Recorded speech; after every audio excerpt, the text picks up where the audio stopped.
कैसे हैं आप सब। स्वागत है आप सभी का एक बार फिर मेरे YouTube चैनल पर। दोस्तों, आज की वीडियो में हम डिस्कस करेंगे कुछ सिनोनिम्स और एंटोनिम्स डिस्कस करेंगे जो रिपीटेडली लगभग सारी कॉम्पिटिटिव एग्ज़ाम्स में पूछे जाते हैं, चाहे SSC के हों, CGL हो या CHSL हो, चाहे MTS हो या और भी कोई छोटे मोटे एग्ज़ाम्स हैं जो उनमें सब में इंग्लिश का जो पोर्शन रहता है वोकैब का, वहाँ एंटोनिम्स और सिनोनिम्स पूछे ही जाते हैं।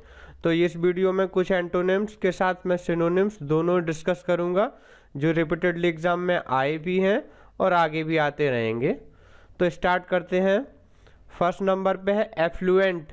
एफ्लुएंट का मतलब होता है कि एक प्रचुर मात्रा में किसी के पास होना कुछ, तो जिस इंसान के पास भी वो है तो उसको कहेंगे रिच। उसका सिनोनिम्स ले सकते हैं। रिच है मतलब जिसके पास काफ़ी मात्रा में धन है या चीज़ें हैं, तो एक तरह से वो रिच पोजीशन में है। ऑपुलेंट भी इसका सिनोनिम्स होगा। वेल्दी, वेल्दी भी आप लोग नहीं है तो काफ़ी कॉमन है। वेल्दी जिसके पास वेल्थ होती है मतलब वो रिच है, उसके पास काफ़ी अच्छा धन है, राशि है, संपत्ति है।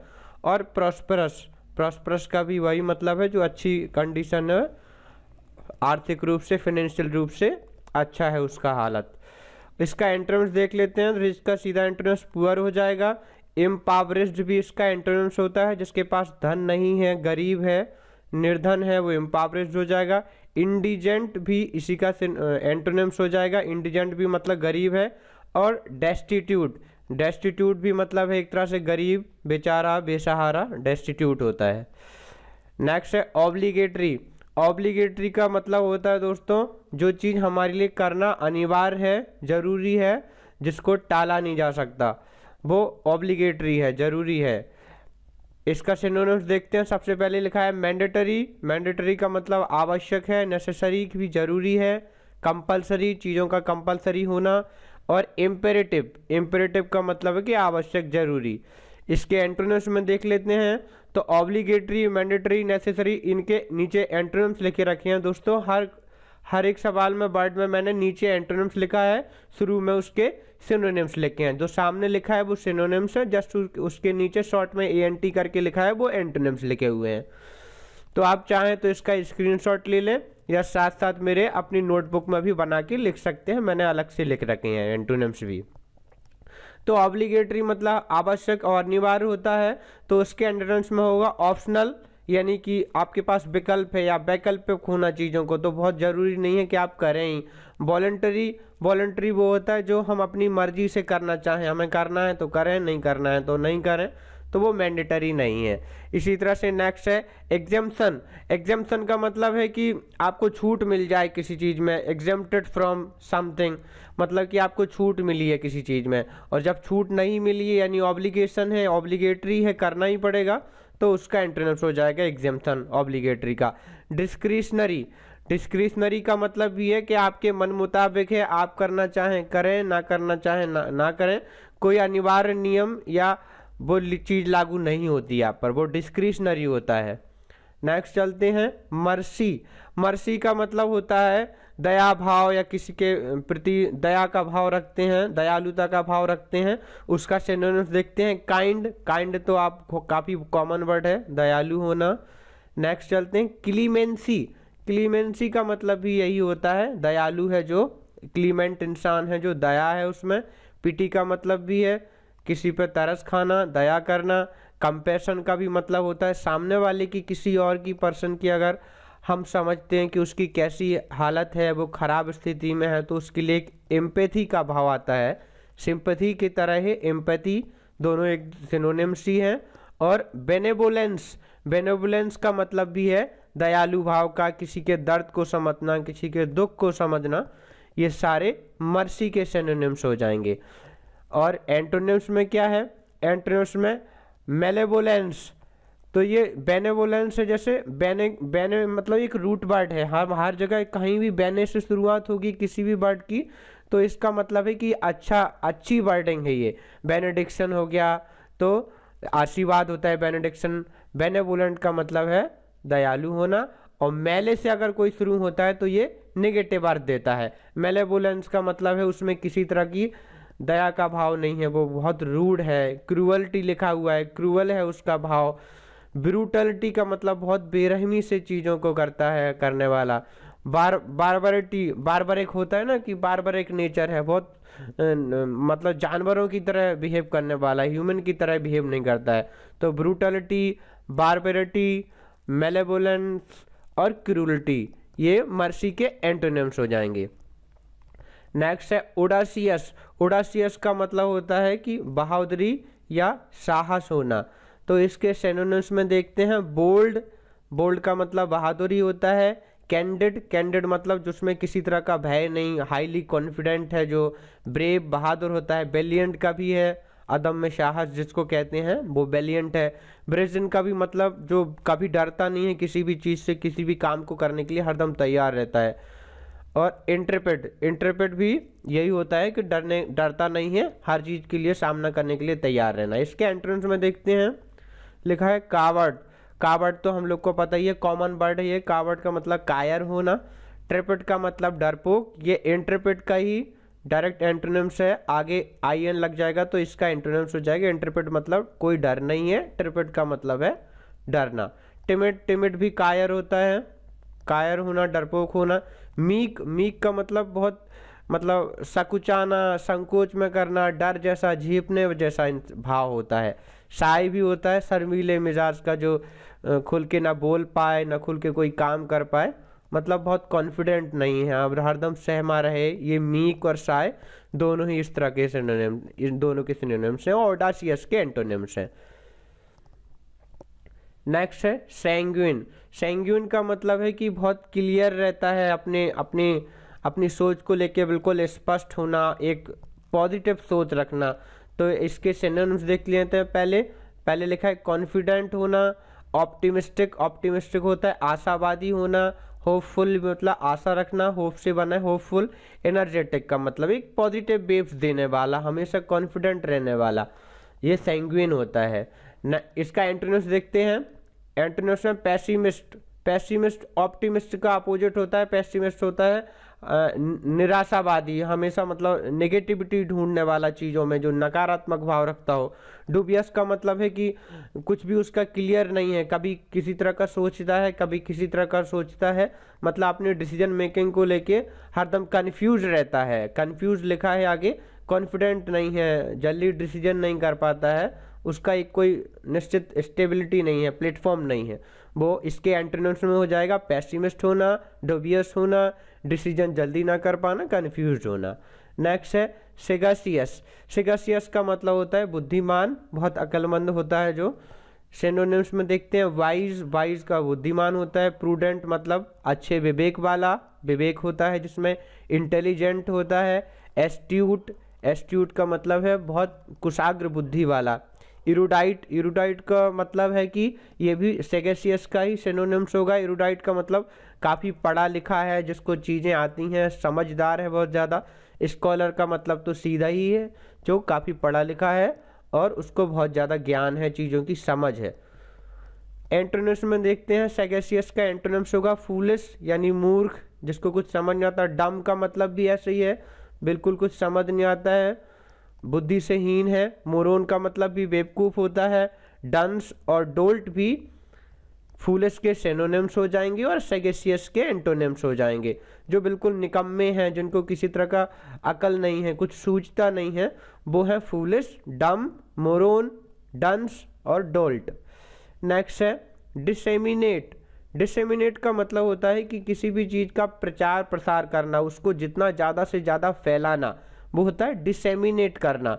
दोस्तों स्पेलिंग का भी जरूर ध्यान रखें, मैंने हर एक स्पेलिंग को बार बार चेक करके यहाँ लिखा हुआ है, जिससे आप लोग अगर अपना नोटबुक बना रहे हो तो कहीं भी स्पेलिंग का मिस्टेक्स ना हो, क्योंकि कई बार एग्जाम में स्पेलिंग एरर्स के भी क्वेश्चन आते हैं। तो हमें ध्यान रखना है, जो भी बड़ी स्पेलिंग होती है उनमें कई बार जानबूझ के एरर डाल के हमसे एरर पूछी जाती है।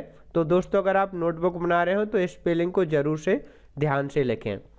देखते हैं डिसेमिनेट के सिनोनिम्स में क्या है। स्कैटर करना, स्प्रेड करना, दोनों का मतलब है चीज़ों को फैलाना, आगे आगे तक। प्रोपेगेट करना मतलब किसी भी चीज़ को, कोई एजेंडा है या कोई भी कैंपेन है या कोई भी सोच है, उसको प्रोपेगेट करना, आगे बढ़ाना। इम्पार्ट का मतलब ये होता है कि जैसे कोई चीज़ हमारे पास है तो उसको हम और आगे के लोगों को सौंपते हैं या आगे के लोगों को बताते हैं। जैसे हमें आता है कुछ शिक्षा है तो शिक्षा और लोगों को इम्पार्ट की जाए, डिसेमिनेट करी जाए। सर्कुलेट करना मतलब कि सब में बांटना।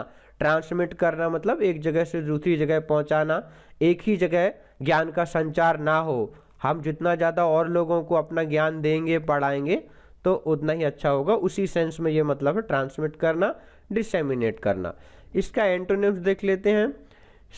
डायरेक्ट डिसेमिनेट का एंटोनिम सीधा इनसेमिनेट होता है। इनसेमिनेट का मतलब होता है कि एक ही जगह पे एकत्रित करना या एक ही जगह पे चीज़ों को डालना। डिसेमिनेट का एंटोनिम्स हो जाएगा। होल्ड करना मतलब खुद तक ही सीमित रखना। कंटेन का मतलब भी वही है, खुद तक सीमित रखना, ना इम्पार्ट करना ना ही कहीं प्रोपेगेट करना। तो ये डिसेमिनेट के एंटोनिम्स हो जाएंगे। नेक्स्ट है स्टेराइल। स्टेराइल का मतलब होता है कि कोई ऐसी चीज़ या जगह, जैसे स्टेराइल लैंड होती है, बैरन लैंड होती है, तो उसका मतलब है कि वो बिल्कुल बंजर जमीन है जहाँ पे कुछ उगाया नहीं जा सकता है, वो बेकार है, पड़ी है। इनफर्टाइल होता है मतलब बंजर जमीन। इनफिकंड ये फिकंड से बना है। एक शब्द होता है फिकंड। फिकंडिटी का मतलब कि उसमें बहुत ज़्यादा पैदा करने की, कोई भी चीज़ पैदा करने की क्षमता है, यानी उसकी रिप्रोडक्टिविटी पावर बहुत अच्छी है। तो ये स्टेराइल के सिनोनिम्स देखते हैं। जो बंजर है, अनउपजाऊ है, जिस पे कुछ उगाया नहीं जा सकता, उसको बैरन कहते हैं। इनफर्टाइल कहते हैं। इनफिकंड भी कहते हैं। ड्राई मतलब सूखी ज़मीन पे कुछ उगता नहीं है। इम्पोर्टेंट का मतलब भी है जो कुछ पैदा नहीं कर सकता या जन्म नहीं दे सकता है चीज़ों को, वो इम्पोर्टेंट होता है, तो वो स्टेराइल हो गया। इसका एंटोनिम्स देखते हैं। इनफर्टाइल का डायरेक्ट एंटोनिम्स हो जाएगा फर्टाइल, जो काफ़ी उपजाऊ है, जहाँ चीज़ें उगाई जा सकती हैं। फ्रूटफुल है, कुछ उगाया जा सकता है। और प्रोडक्टिव है, यानी उससे कुछ ना कुछ मिल सकता है हमें, तो वो प्रोडक्टिव है। ये इसके एंटोनिम्स हो जाएंगे स्टेराइल के। नेक्स्ट है इनहेरेंट। इनहेरेंट का मतलब होता है, हिंदी में बिल्कुल इसका एक शब्द है, अंतर्निहित होना। अंतर्निहित का मतलब कि हमारे अंदर में है, जो इंटरनल हैं जो चीज़ें, वो इनहेरेंट कहलाती हैं। इसका सिनोनिम्स देखते हैं। इनेट। इनहेरेंट का मतलब हमें जन्म के साथ मिली हैं या शुरुआत से ही हमारे पास जो चीज़ें रहती हैं वो इनहेरेंट कहलाती हैं। इसके सिनोनिम्स देखते हैं। इनेट, इंट्रिंसिक। इंट्रिंसिक मतलब हमारे अंदर ही है। इनहेरिटेड मतलब अंदर पहले से ही मिलते हैं। इनहेरिटेड मतलब हेरिडिटरी, आपने सुना होगा, जो पेरेंट्स से हमें कुछ चीज़ें आती हैं कि पेरेंट्स की अगर जैसे बाल हैं तो वैसे ही बाल हमारे हो जाते हैं, वो हेरिडिटरी कैरेक्टर जो ट्रांसफ़र होता है, वो वही चीज़ें होती हैं जो हमें जन्म के साथ ही या जीन के साथ ही मिल जाती हैं। इनेट, इंट्रिंसिक, इनहेरिटेड, इमानेंट। इमानेंट भी वही होता है जो अंतर्निहित है, आपके अंदर ही व्याप्त है। इनबॉर्न मतलब जन्म के साथ। इनग्रेन का मतलब भी, ये सारे इनहेरिटेंट के सिनोनिम्स हैं। इनग्रेन का मतलब भी है बॉडी के साथ या हमारी बॉडी के अंदर ही जन्म के साथ। इसके एंटोनिम्स में देखते हैं। इनहेरेंट के एंटोनिम्स में होगा एक्सट्रिंसिक। इंट्रिंसिक का ठीक अपोजिट हो जाएगा एंटोनिम्स, एक्सट्रिंसिक हो जाएगा। और अगला है एक्वायर्ड। एक्वायर्ड का मतलब है कि मतलब इन्नेट का मतलब ये होता है कि हमें जन्म के साथ ही मिली हैं, और एक्वायर्ड का मतलब है जन्म लेने के बाद जो चीज़ें हमने किसी तरह से गेन करी हैं, चाहे पढ़ाई करके, चाहे एक्सरसाइज करके या रेगुलर प्रैक्टिस करके, जो चीज़ें बाद में हमारे अंदर आई हैं वो उनको एक्वायर्ड कहते हैं। इनवेजिव मतलब किसी एक्सटर्नल फैक्टर से हमारे अंदर आई हैं, ना कि बहुत शुरुआत से हमारे पास थी, वो इनवेजिव कहलाती हैं। इसी तरह से वो एक्सट्रिंसिक कहलाती हैं, जबकि इनहेरेंट में जो हमारे पास शुरुआत में थी। ये सारे इनहेरेंट के सिनोनिम्स हैं। नेक्स्ट चलते हैं। एम्पल। एम्पल का मतलब है कि बहुत बहुतायत में होना, काफ़ी ज़्यादा मात्रा में चीज़ों का उपलब्ध होना एम्पल कहलाता है। इसका सिनोनिम्स देखते हैं। एबंडेंस, प्लेथोरा, प्लेंटी, प्रोलिफिक, ये सारे एम्पल के सिनोनिम्स हैं। एबंडेंस का मतलब भी वही है कि बहुतायत में होना, काफ़ी अधिक मात्रा में चीज़ों का उपलब्ध होना। प्लेंटी, प्लेथोरा और प्रोलिफिक। इसके एंटोनिम्स में देख लेते हैं।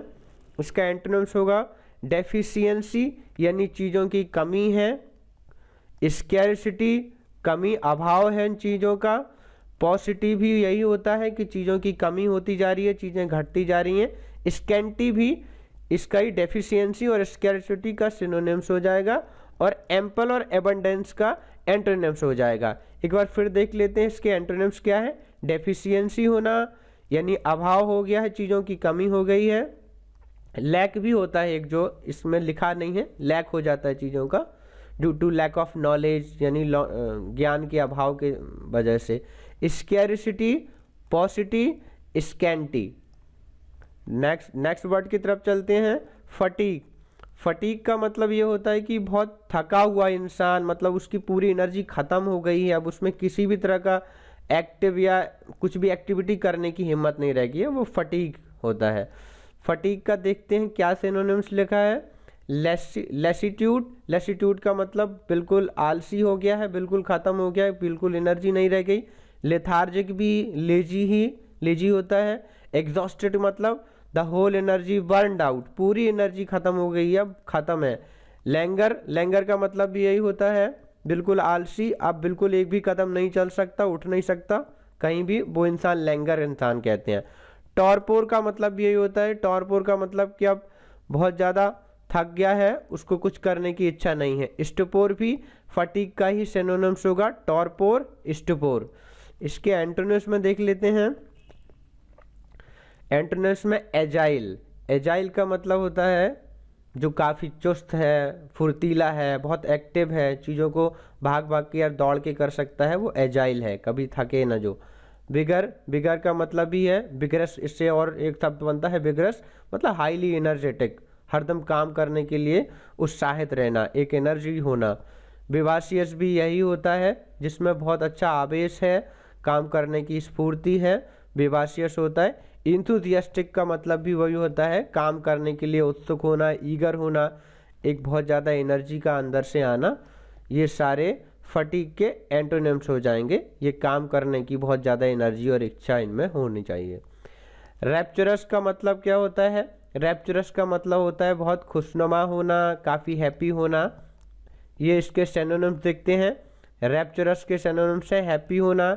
एस्थेटिक का मतलब भी यही होता है काफ़ी खुशी का माहौल होना, प्रसन्नता होना, परम आनंद की स्थिति होना। यूफोरिक का मतलब होता है बहुत हैप्पी। ब्लिस भी होता है, ब्लिस का मतलब है आनंदित होना। यूफोरिया, ये यूफोरिया दोनों का एक ही मतलब है, पर अलग अलग तरीके से लिखा हुआ है। इसका ये सारा हैप्पी का ही सिनोनिम्स है, यूफोरिया, ब्लिस, एस्थेटिक। और अब देखते हैं एंटोनिम्स में क्या लिखा है। एंटोनिम्स में ठीक इसका अपोजिट हो जाएगा, यानी यहाँ पे खुशी का है तो यहाँ पे जो दुखी रहता हो। मोरोज का मतलब होता है जो उदास है, हताश है या निराश है। मेलंकली होता है, इसका ही मोरोज का सिनोनिम्स होता है। और डिस्पोंडेंट भी होता है मायूस होना, निराश होना। तो ये सारे रैप्चरस के एंटोनिम्स हो जाएंगे। नेक्स्ट वर्ड है निगार्ड। निगार्ड का मतलब होता है बहुत कंजूस का होना, किफ़ायती होना, काफ़ी कम खर्च करने वाला। माइजर इसका सिनोनिम्स है पार्सिमोनियस होता है, फ्रूगल भी होता है पैसे बचाने वाला। इकोनॉमिकल, इकोनॉमी से बना है, इकोनॉमिकल मतलब सोच समझ के पैसे खर्च करने वाला, वो इकोनॉमिकल होता है। और थ्रिफ्टी भी होता है काफ़ी कंजूस और किफ़ायती, जो किफ़ायत खर्च करने में काफ़ी किफ़ायत हो। इसका एंटोनिम्स देख लेते हैं। निगार्ड का एंटोनिम्स है प्रोडिगल मतलब काफ़ी खर्चीला। प्रोफ्लीगेट का मतलब भी वो इंसान जो बहुत चीज़ों का शौकिया हो, महंगी महंगी चीज़ों का शौकिया हो, लग्जरियस इंसान जो होता है वो प्रोफ्लीगेट कहलाता है। एक्स्ट्रावेगेंट तो एक्स्ट्रा से ही याद रख सकते हैं, जो एक्स्ट्रा खर्चा करता है वो एक्स्ट्रावेगेंट कहलाता है। लेविश मतलब काफ़ी शानदार तरीके से रहने वाला, अच्छा खर्चा करने वाला, किसी तरह की कमी ना, कंजूसी ना करने वाला। बाउंटीफुल भी यही होता है, जिसके पास तो इतना पैसा हो कि वो दूसरों तक को दे दे, वो खर्चा क्या बचाए या कंजूसी क्या करे, वो बाउंटीफुल कहलाता है। तो ये निगार्ड के एंटोनिम्स हो जाएंगे, prodigal, profligate, extravagant, lavish, bountiful. Next word है डेजर्टेशन। डेजर्टेशन का मतलब होता है किसी चीज़ का व्याख्यान करना या उसको बहुत लंबे तरीके से एक डिटेल्ड में उसको समझाना, वो डेजर्टेशन कहलाता है। इसके सिनोनिम्स देखते हैं। डिस्कोर्स, कंपोजिशन, ऐसे देखो ऐसे लिखा हुआ है यानी कि निबंध के तरीके से, काफ़ी लंबे तरीके से डिटेल में समझाना। ये लिखा हुआ थेसिस, थीसिस तो वो जो लोग पीएचडी करते हैं तो उनको काफ़ी लंबी लंबी थीसिस लिखनी पड़ती है। ये वही थीसिस है कि जिसमें बहुत डिटेल्ड में चीज़ों को लिखा जाता है। तो डिसर्टेशन के सिनोनिम्स में देखते हैं डिस्कोर्स, कंपोजिशन, ऐसे, थीसिस, एक्सपोजिशन। एक्सपोजिशन का ही मतलब वो है कि चीज़ों का लंबा चौड़ा भाषण होना। इसके एंटोनिम्स में देखते हैं, डिसर्टेशन का एंटोनिम्स होगा टर्स। टर्स का मतलब होता है चीज़ों को संक्षेप में करना। सक्सेंटली, सक्सेंट का मतलब भी होता है बहुत चीज़ों को शॉर्ट करके लिखना, कम शब्दों में या कम चीज़ों में लिखना या बोलना। ब्रीफ का मतलब, ब्रीफ तो कॉमन वर्ड है, ब्रीफली एक्सप्लेन करने वाली जो बात होती है कि ब्रीफली एक्सप्लेन करिए यानी शॉर्ट में एक्सप्लेन करिए। किसी चीज़ की समरी होती है, जैसे कोई भी ऐसे हमने बहुत लंबा लिख रखा है, उसकी समरी लिखनी है तो हम उसको कंसाइज फॉर्म में उसको छोटा करके लिख देते हैं। ये सारे डिसर्टेशन के एंट्रेंस हो जाएंगे, terse, succinct, brief, summary and concise. Next word underscore. Underscore का मतलब होता है दोस्तों, ये इस वर्ड से कंफ्यूज नहीं होना है। कई बार हम इसको देख के लगने लगता है अंडरस्कोर का मतलब नेगेटिव सेंस दे रहा होगा, अंडर का मतलब नेगेटिव सेंस देता है, मगर ऐसा नहीं है दोस्तों। अंडरस्कोर का मतलब होता है चीज़ों को बढ़ाना या उनको एम्फेसाइज करना और प्रोत्साहित देना और आगे बढ़ने के लिए एक्सेंचुएट। एक्सेंचुएट का मतलब भी होता है चीज़ों को बढ़ाना या प्रोत्साहित करना, हाईलाइट करना। जैसे कोई भी केस होता है या कोई भी प्रोग्राम है तो हम क्या करते हैं कि ज़्यादा से ज़्यादा लोगों तक उसको पहुँचे तो उसको हाईलाइट करते हैं, इशू को हाईलाइट करने की कोशिश करते हैं, एम्फेसाइज करते हैं, एक्सेंचुएट करते हैं और रीइंफोर्स करते हैं। कोई चीज़ मान लीजिए ख़त्म हो रही है तो हम चाहते हैं कि उसको फिर से बढ़ावा मिले तो उसको रीइंफोर्स शब्द इस्तेमाल करते हैं, रीइंफोर्स करना। इसके एंटोनिम्स में देख लेते हैं। एंटोनिम्स में लिखा है डिप्लीट करना। डिप्लीट का हिंदी मतलब होता है चीज़ों का क्षरण करना, धीरे धीरे उनका ख़त्म होना, डिग्रेड होना। डिग्रेड होना, डिप्लीट होना। अंडरस्टेट करना, कोई भी चीज़ को कम आंकना, उसको अंडरस्टेट करना। अंडर कवर भी सुना होगा आप लोग ने। अंडर कवर का मतलब होता है चीज़ों को कवर करना, ढांप के रखना, उनको ज़्यादा लाइट में ना आने देना। नेक्स्ट है विटल। विटल का मतलब होता है चीज़ों को कट कर देना या रिड्यूस कर देना। तो लिखा हुआ है सिनोनिम्स में रिड्यूस, ट्रिम करना। ट्रिम का मतलब होता है कि किसी चीज़ को छोटा कर देना, काट छाट कर देना। हम लोग ट्रिमर यूज करते हैं जो, उसी से ट्रिम बना है। रिड्यूस करना, ट्रिम करना, काट छाट करना, डिमिनिश करना, छोटा करना। डिफ्लेट करने का मतलब यही होता है किसी चीज़ को, लंबी चीज़ को कट करके छोटा करना या उसको शॉर्ट करने की कोशिश करना। एब्रीविएट का मतलब भी होता है शॉर्ट करना, घटाना। एंटोनिम्स में देखते हैं। अब विटल में सारा घटाने का और कम करने का था तो उसके एंटोनिम्स में सब बढ़ाने का होगा। जैसे एम्पलीफाई, एम्पलीफिकेशन जो होता है, एम्पलीफाई करना, चीज़ों को बढ़ाना। ऑगमेंट करना मतलब चीज़ों को बढ़ाना। इनलार्ज का मतलब भी होता है किसी चीज़ को आगे करना, उसकी स्ट्रेंथ को बढ़ाना। इन्फ्लेट करना भी इसका विटल का एंटोनिम्स हो जाएगा। और एम्पलीफाई, ऑगमेंट, ये सब एक दूसरे के सिनोनिम्स हो जाएंगे। एलोंगेट करना यानी चीज़ को बढ़ाना, लंबा करना, खींचना। इन्फ्लेट करना भी ये बढ़ाना हो जाएगा। नेक्स्ट है ग्रज। ग्रज का मतलब होता है दोस्तों कि किसी तरह की शिकायत है, किसी तरह से असंतुष्ट होना, वो ग्रज होना कहलाता है। लिखा ही हुआ है पहला सिनोनिम्स डिससैटिस्फैक्शन, यानी आप असंतुष्ट है कोई इंसान तो वो ग्रज के लिए इस्तेमाल होता है, डिससैटिस्फैक्शन। रिसेंटमेंट यानी वो नाराज है किसी बात को लेके क्योंकि उसको शिकायत है। ग्रम्बल का मतलब भी होता है शिकायत होना। अम्ब्रेज भी है, वो असंतुष्ट है, निराश है। इनसेसिएट, सेसिएट बना हुआ है, सेसिएट का मतलब संतुष्ट होना, उसका एंटोनिम्स है इनसेसिएट।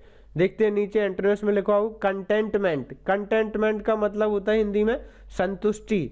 अब ग्रज में सारा हमने देखा ये असंतुष्ट है तो यहाँ इसका एंटोनिम्स होगा कंटेंटमेंट। कंटेंटमेंट का मतलब होता है संतुष्टि होना।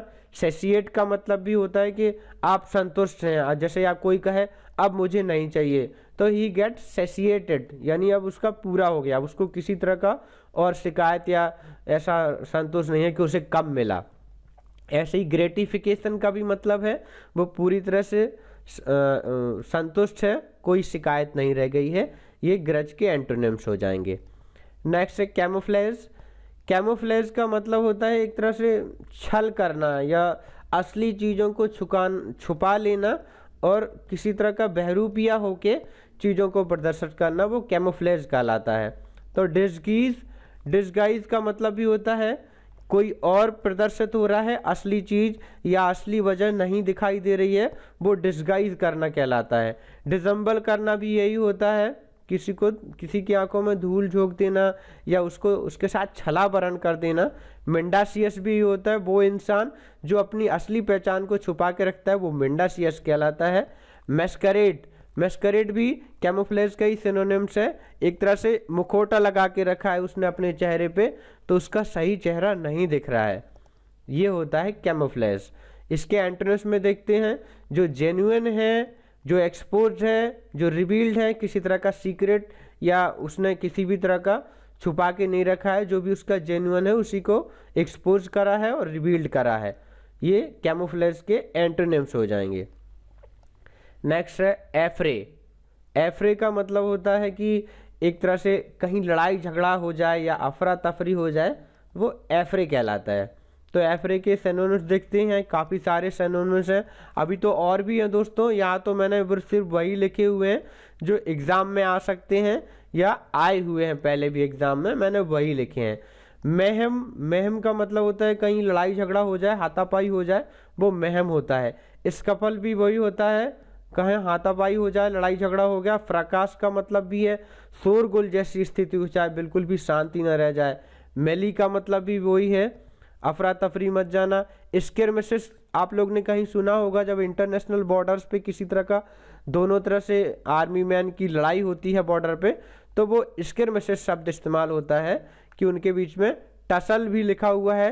किसी भी दो कंट्री के बीच में ज्योग्राफी को लेके या इकोनॉमी के लेके किसी तरह का टेंशन तनाव अगर हो जाता है तो वो उसके लिए टसल शब्द का इस्तेमाल होता है। ऐसे ही स्क्वेबल का मतलब होता है मामूली झगड़ा होना, जैसे परिवारों के बीच में, पड़ोसियों के बीच में झगड़ा होता है, वो स्क्वेबल कहलाता है।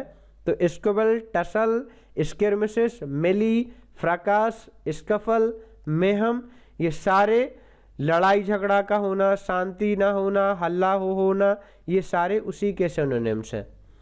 इसके एंटोनिम्स में देख लेते हैं, ये लिखा हुआ है ट्रूस का मतलब होता है कि अब शांति है, बिल्कुल किसी तरह का लड़ाई झगड़ा का कोई माहौल नहीं है, युद्ध विराम का वो ट्रूस होता है। पीस तो ये पता ही है, बिल्कुल कॉमन वर्ड है, पीस का मतलब शांति है। ट्रांक्यूलिटी का मतलब भी होता है किसी चीज़ को शांत करना या शांति का माहौल करना। जैसे कई बार वाइल्ड एनिमल को पकड़ा जाता है तो एक ट्रांक्यूलाइजर यूज करा जाता है जिससे कि वो लोग शांत पड़ जाएं, जो वो बहुत लोग एग्रेसिव हैं तो उनमें फेंक कर ट्रैंक्विलाइजर मारा जाता है जिससे वो पकड़े जाएं और शांत हो जाए। इक्वेनिमिटी का मतलब भी होता है शांति बनाना। सेरेनिटी भी होता है शांत माहौल रहना, अमन चैन होना, वो सेरेनिटी कहलाता है। प्लेसिडिटी भी होता है शांति का माहौल रखना, हो हल्ला से दूर कोई एकांत वाली जगह जहाँ शांति रहती है। ये सारे एफ्रे के एंटोनिम्स हो जाएंगे, truce, peace, tranquillity, equanimity, serenity, placidity, placate करना शांत करना। नेक्स्ट है एक्यूज का मतलब होता है किसी पर इल्जाम लगाना या किसी तरह का किसी को आरोप लगाना, वो एक्यूजमेंट कहलाता है, एक्यूज करना। एक्यूज का सिनोनिम देखते हैं, इनकल्पेट का मतलब किसी को आरोप, किसी पर किसी तरह का आरोप लगाना। इंडिक्ट का मतलब भी होता है इल्जाम लगाना। इनक्रिमिनेट का मतलब होता है कि अब उसको अपराधी की तरह लोग ट्रीट करने लगे हैं क्योंकि उस पर इल्ज़ाम लगाया है, किसी ने आरोप लगाया है। एरेन का मतलब भी होता है अब उसको प्रोसिक्यूट किया जाएगा क्योंकि अब उस पर आरोप लगाया गया है, कोई भी इंसान पे एक्यूज करना। एक बार जिसका नाम खराब हो जाए तो उसको प्रोसिक्यूट किया जाएगा। आप लोग ने सुना होगा कोर्ट में प्रोसिक्यूशन होता है, वो प्रोसिक्यूट हो गया क्योंकि अब एक्यूज लगा है, इल्ज़ाम लगा है, तो इंडिक्ट हो गया। इंक्रिमिनेट करना, उसको एरेन करना, ये सारे एक्यूज के सिनोनिम्स हो जाएंगे।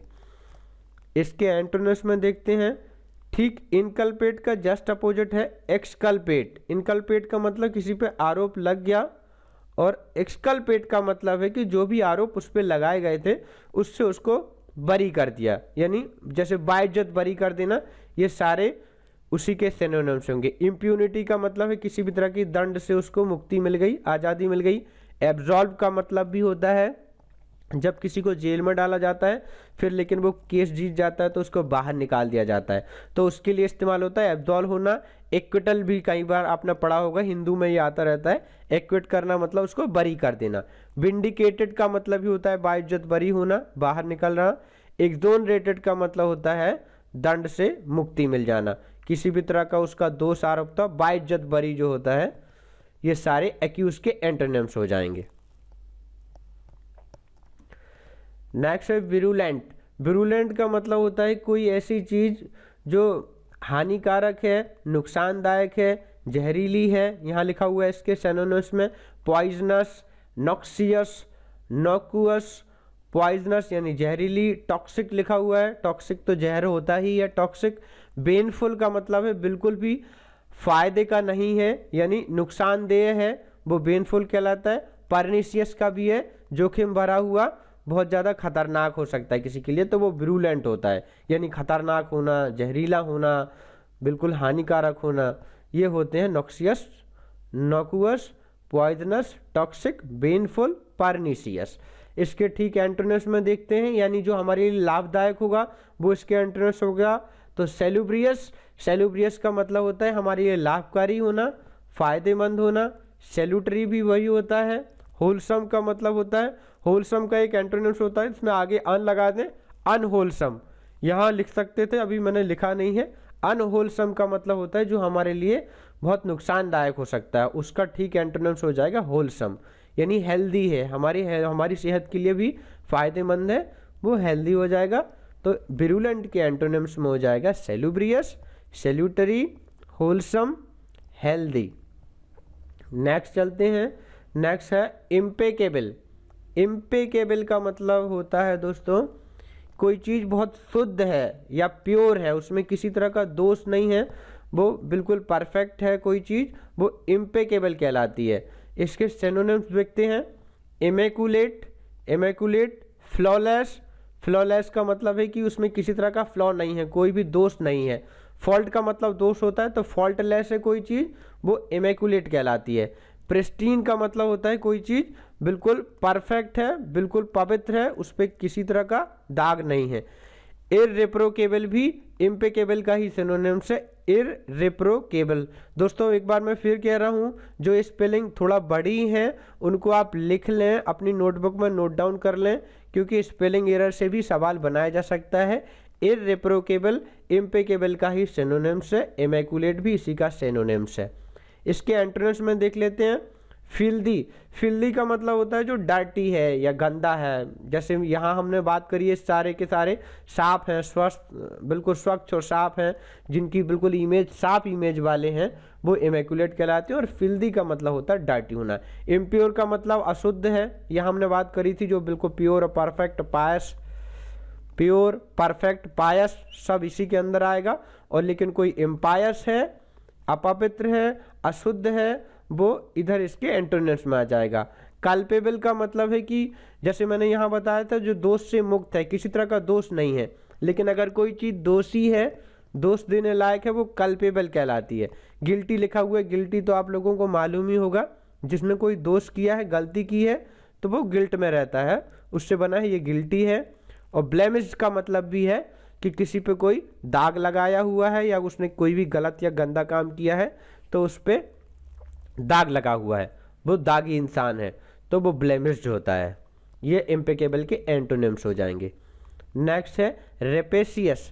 रेपेशियस का मतलब होता है बहुत लालची या चीज़ों को लेकर भूखा होना, कभी भी लगने लगता है कि दूसरे की कोई चीज़ मिल जाए, ऐसे इंसान को रेपेशियस कहते हैं। ये लिखा हुआ है बोरासियस। बोरासियस जैसे कई बार इस्तेमाल किया जाता है, he is such a बोरासियस person, मतलब वो बहुत हमेशा भूखा रहता है, उसको कितना भी मिल जाए वो उसको और चाहिए। ग्रीडी लिखा हुआ है, लालची इंसान। एवेराइस का मतलब भी वही होता है कि बहुत लालच है जिसमें। एडासियस, रेवेनस, कोवेटस, ये सारे के सारे रेपेशियस के ही सिनोनिम्स हैं, जिसमें लालच है या बहुत ज़्यादा भूख है। एक और होता है एपेटाइट भी होता है। एपेटाइट मतलब जैसे हमें कभी भूख लगती है, बहुत ज़्यादा हंग्री होते हैं, तो वो एपेटाइट ही है, मतलब बहुत इंसान कोई भूखा है या लालची है। बुरासियस, ग्रीडी, एवेराइस, इडासियस, रेवेनस और कोबेटस, ये सारे रेपेशियस के सिनोनिम्स हो जाएंगे। नेक्स्ट एंटोनिम्स में देख लेते हैं क्या लिखा है। एंटोनिम्स में जनरस, जनरस का मतलब कि उसको किसी तरह का कोई लालच नहीं है, बहुत कूल इंसान है जो अपना पैसा आसानी से दे भी सकता है, किसी और के लेने का लालच नहीं है। सेसिएटेड का मतलब है कि जिसके पास पर्याप्त है वो संतुष्ट है, उसको अब किसी और तरह का लालच नहीं है। स्टफ्ड का मतलब भी यही होता है कि किसी इंसान के पास ऑलरेडी इतना सामान स्टफ है, स्टफ्ड है, स्टफ जैसे सामान का होना। तो मान लीजिए कि ये फुल है, एक तरह से फुल भरा हुआ है, वो इंसान स्टफ्ड होता है। ग्लूटेड, ग्लूटेड भी ग्लूटोन होता है, जो ग्लूटेड का मतलब होता है बिल्कुल भरा हुआ है, अब उसको और किसी तरह का लालच नहीं है, किसी और चीज़ की ज़रूरत नहीं है। ये सारे रेपेशियस के एंटोनिम्स हो जाएंगे। नेक्स्ट चलते हैं कम्बरसम, ये आज का लास्ट वर्ड है इस वीडियो का दोस्तों। देखते हैं कम्बरसम का क्या मतलब होता है। कम्बरसम का मतलब होता है बहुत बोझिल या उबाऊ कोई काम या चीज़ हो, वो कम्बरसम कहलाती है। देखते हैं पोंडरस, इसका सिनोनिम से लिखा हुआ है बोरिंग। बोरिंग का मतलब बहुत उबाऊ है, बिल्कुल दिलचस्प नहीं है कोई काम। लेबोरियस भी मतलब बोर करने वाला। ओनरस का मतलब कि बहुत जिम्मेदारी से भरा हुआ, किसी तरह का काम में मन नहीं लग रहा है, बिल्कुल बेकार काम है। इम्प्रैक्टिकल का मतलब भी यही होता है, कम्बरसम, बोझिल काम। और इसका एंटोनिम्स देखते हैं दोस्तों। एंटोनिम्स सीधा सीधा है, जब कोई यहाँ काम बोझिल है तो इंटरेस्टिंग काम, यानी जो दिलचस्पी आ रही है इसमें। विविड, विविड का हिंदी मतलब होता है कोई चीज़, जैसे कोई चीज़ सजीव है, हम उसको महसूस कर सकते हैं, तो वो इंटरेस्टिंग बन जाती है। इसलिए यहाँ इसका कम्बरसम के एंट्रेंस में आएगा विविड। एवोकेटिव का मतलब कि उसका एवोकेशन किया जा सकता है, उसको एक तरह से पिक्चराइजेशन करके हम उसको रियल में महसूस कर सकते हैं, तो उसमें हमें इंटरेस्ट आने लगता है, वो एवोकेटिव कहलाएगा। अट्रैक्टिव का मतलब बहुत आकर्षक है, कोई चीज़ आकर्षक है, तो कम्बरसम का एंटोनिम्स हो जाएगा। लास्ट इम्प्रैक्टिकल का सीधा सीधा एंटोनिम्स हो जाएगा प्रैक्टिकल, यानी जो चीज़ प्रैक्टिकल है, इंटरेस्टिंग है, अट्रैक्टिव है, वो कम्बरसम के एंटोनिम्स हो जाएंगे। दोस्तों इस वीडियो में यही 25 वर्ड्स थे जो हमें डिस्कस करने थे। पहले हमने उसके सिनोनिम्स देखे हैं, उसके बाद हर एक वर्ड के एंटोनिम्स भी देखते हैं। दोस्तों इस वीडियो में इतना ही है। उम्मीद करता हूँ आपको ये वीडियो पसंद आया होगा। आने वाले वीडियो में मैं और भी वर्ड्स लेके आऊँगा। दोस्तों अगर वीडियो आपको पसंद आ रहा है तो चैनल को सब्सक्राइब करें और लाइक भी करें। सब्सक्राइब इसलिए करें कि अब आने वाला कोई भी वीडियो अगर मैं डालता हूं तो आपको तुरंत मिल जाए, जिससे आपको उसका लाभ मिल सके।